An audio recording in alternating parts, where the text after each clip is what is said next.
तामुलपुरनि बरनदि दैमायाव इनायै जावखांनाय सोलिगासिनो दं। आयेन बेरेखायै बाला अन्थाइ आरो सेन्ड ग्रेभेल जावखांनायखौ बन्द खालामनो गोख्रों दाबि खालामदों ओनसोलनि माहारि आफादफोरा।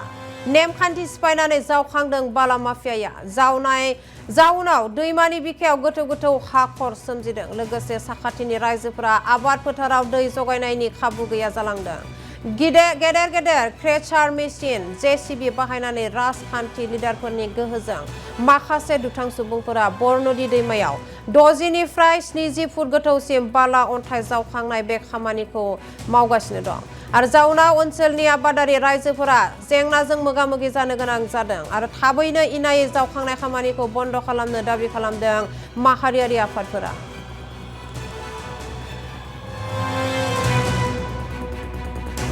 যি হাৰত অবৈধ খনন চলি আছে এই খনন কাৰ্য আমি দেখি স্তম্ভিত হৈছোঁ। ইয়াত 60-70 ফুটলৈকে গাঁত খান্দি খনন কাৰ্য চলাই থকা হৈছে। ইয়াৰ পৰা শিল বালি লৈ যোৱা হৈছে আৰু এই কাৰ্যই এই দাঁতিকাষৰীয়া অঞ্চল বৰনদীপৰীয়া অঞ্চলৰ ৰাইজৰ কাৰণে ভাবুকিৰ সৃষ্টি কৰিছে।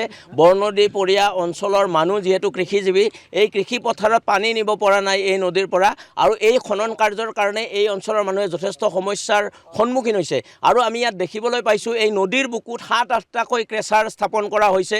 ইয়াত বৈধ অবৈধ বহুকেইটা মহল আমি ইয়াত প্ৰত্যক্ষ কৰিছোঁ। এই মহলবোৰৰ কাগজ পাতি আছেনে নাই এয়া সন্দেহৰ বিষয়।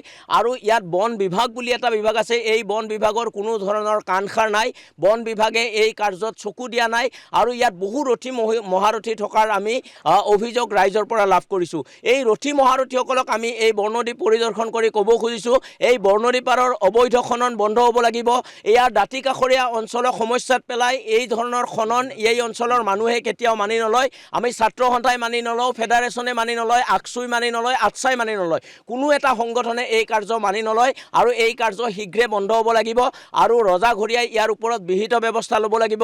BTCত BPF বিজেপিৰ চৰকাৰ, অসমত বিজেপি BPFৰ চৰকাৰ, কেন্দ্ৰত বিজেপিৰ চৰকাৰ, ট্ৰিপুল ইঞ্জিনৰ চৰকাৰ চলি থাকোঁতে কি ধৰণে এখন নদীক হত্যা কৰাৰ পৰিকল্পনা কৰা হৈছে এয়া ৰহস্যৰ বিষয়। আৰু এই কাণ্ড বন্ধ নোহোৱালৈকে আমি ক্ষান্ত নহওঁ। আমি ধাৰাবাহিকভাৱে আন্দোলনৰ কাৰ্যসূচী গ্ৰহণ কৰিম। নিশ্চিতভাৱে ৰাজহ ফাঁকি যদি দিয়া হোৱা নাই তেতিয়াহ'লে নদীৰ বুকুত কেনেকৈ 8টা-9টাকৈ ক্ৰেচাৰ গঢ়ি উঠিব পাৰে? ক'ত গ'ল এই বনজ সম্পদ?